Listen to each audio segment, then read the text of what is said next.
I'm 100% disabled. I'm very fortunate. When I had my accident in March 1st of 2008. Okay. I fell from 500 feet without any assistance and broke every bone in the left side of my Hang on body. just a second. Under a parachute. Repeat that. I fell from 500 feet without any assistance. 500 feet. So With I a canopy. I hit the that ground was- at terminal velocity and broke everything. And you're here today. It's a God thing. He's Miracle Mark. They wrote about him in the Atlanta Journal-Constitution. So, Interesting. Okay. but it's all because I was very angry. On March 1st of 2008, I had been divorced about a year and a half from my wife, who I'd been married to for 16 years, and she got a boyfriend at work. And so 2 marriages were damaged, ruined, actually.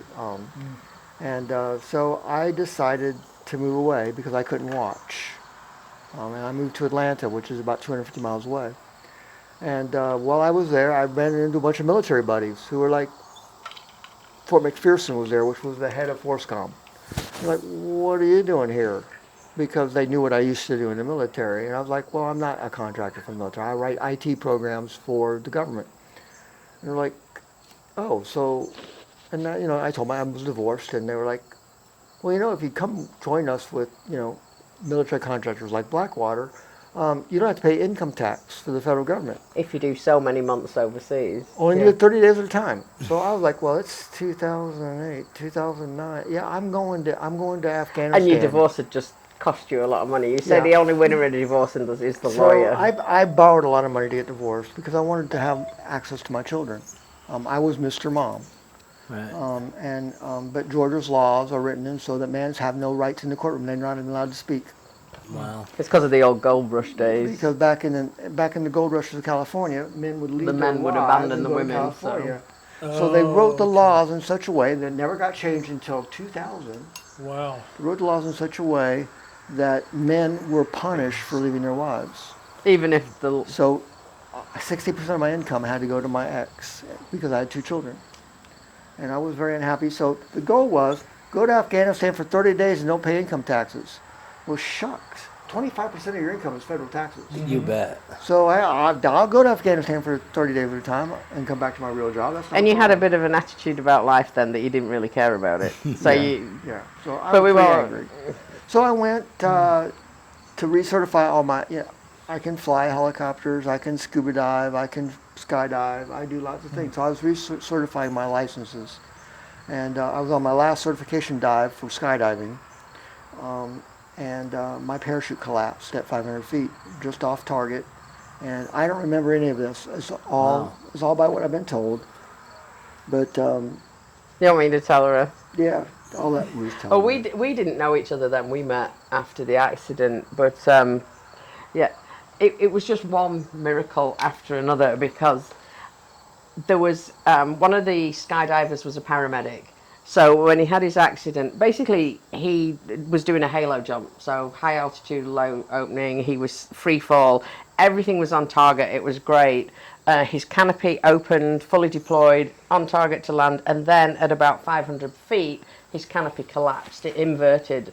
And they've investigated. They think it was like some sort of wind shear because it was the 1st of March. So it was winter and it was up in the mountains and he was diving at dusk.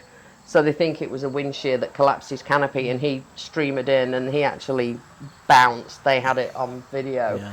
So because his son, who was 8 at the time, was learning to use his dad's high-speed digital camera and was photographing it all, and they used that footage for the inquiry afterwards. Fortunately, he was just at the age that he didn't actually realise that what he was watching isn't what was supposed to happen. And the guys at the drop zone, if you've ever, I used to skydive in England, so that's one of the how we got talking. But drop zones are a culture, and everyone there just looked after his kids, and I've met quite a few of them since. But one of the jumpers was a paramedic, so he kept him alive and worked on him until the air ambulance arrived, and the air ambulance arrived that happened to be the brand new jet helicopter. So not only was it faster because it was a jet helicopter, But because it was the brand new fancy jet helicopter, there were also a couple of doctors out joyriding on it to check it out because it was the new one. Oh my goodness. So this is a Saturday night, and it took him to Grady Memorial in Atlanta. So his heart stopped a couple of times on the way, but they kept him going. When he arrived, the chief of surgery from Morehouse Medical was at the emergency room, took his case, and he is an amazing guy. I met him, and his name is, I can't remember, and I'm asking you, your memory's useless. You're asking the wrong guy. I know, I'm asking Mr. No Memory. He's a great doctor. He's the doctor who's in charge of some vitamin D research for the United States of He America. does all sorts. Anyway, I'll say, so they triaged him, and triage is assessing your injuries. I knew that, but I never knew that they allocate a percentage. So they'll like give each injury a bit of a percentage, and they reckon 100% you're going to die of your injuries. Well, they stopped counting at 300 with him. 300%? Yeah, he had 17 separate life-threatening injuries, any which one they said could have killed him. So basically, to summarize, when you learn skydiving, you learn that roll to absorb, and he did a perfect roll and broke everything on the left side, and they said that that's probably actually what saved him. So his impact point was his left heel, shattered the fat pad, that's gone, never be there again, permanent callus that's always growing, bashed his knees together and got bone things, and then he broke the ball off his femur, shattered his pelvis, ruptured his diaphragm, all his internal organs went up, crushed his heart, traumatic brain injury, but no spinal injury. I mean, which was a miracle. Yeah. But they said he'd never walk again, and he was in a coma for 61 days, and then he developed double respiratory pneumonia in the coma, and they said that was going to kill him. But his consultant was also a consultant for the CDC, so because he was non-responsive to all the antibiotics, everything they tried, so he said, okay, I'm going to try this new experimental one. He asked for permission but used it, and then the permission was denied, but he'd already used it, and within 48 hours it had worked, and he came round. So he's like, wow. you know, it was just a God thing all the way along, and I mean, it was amazing, and I just feel so privileged, you know, and our little joke has been that we literally fell for each other because we both met because of falls. I mean, obviously his was this massive traumatic thing, but I was back in England, and I wasn't a Christian at the time, so I was living with a guy. We'd been together for 10 years. When I finally opened my eyes and realised that it was not a healthy relationship at all, it was emotionally and verbally abusive, so I decided to get out of it. And that happened because I was a sports nut. I played for 3 different ice hockey teams, rec teams, so I trained like 3 or 4 different times a week, and I also played rounders, which is like softball. So and you worked full-time. And I worked full-time, but I love sports, so I fell and twisted my ankle, and they said I should have broken it. I'd have been better off because I tore all the ligaments, and I was off it for 9 months. So all my sports that was like everything I did, I couldn't do. So I would come home from work and just contemplate life, which is when I opened my eyes and realised that I was in an unhealthy relationship. And I was also coming home and I was bored, so I was playing games on Facebook, and that's how we met. So his military friends had put him on Facebook so that they could all keep up with his recovery.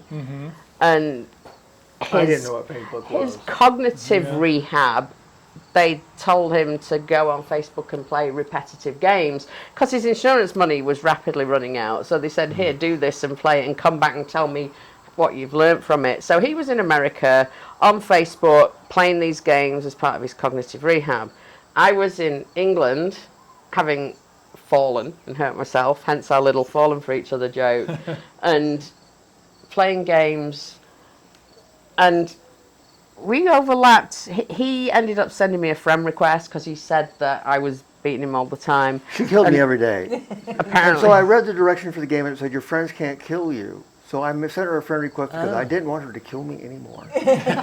So, I mean, with Facebook, we don't play the games or anything on Facebook anymore, but I mean, we hardly use it, but you can have your friends in different groups. Like you can have like all your church friends, and I had all my ice hockey friends and my rounders friends, and like swimming, and I had a list called gamers, because all the people I played games with, you need to be friends because you have to send each other lives and energy and stuff. Sure. But they're complete strangers. You don't know them from Adam, so I had it set so they couldn't see anything personal.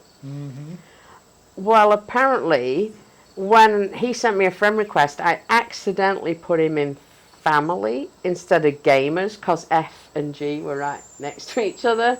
And that's where we look back now and say it was the hand of God. Yeah. But so he ended up commenting on a photograph, and I got this note that this guy's commented on a photograph, and I'm like, I don't recognize that name. Who's he? How can he see that photograph? Her profile picture was I was riding a mountain biking in Wales. So I lived in He North thought Georgia. I was in L. So I said, is this such and such a bike trail in North Georgia that I used to ride? And I'm like, He goes, no, it's no, Wales. I'm in Wales.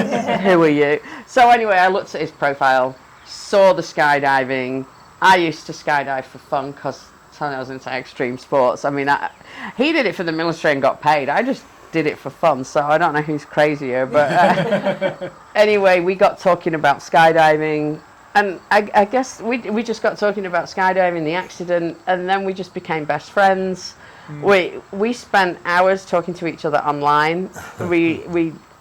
And So eventually, we were never going to meet in face yeah, to I mean, he face. was in America, I was in England. There was the entire Atlantic Ocean.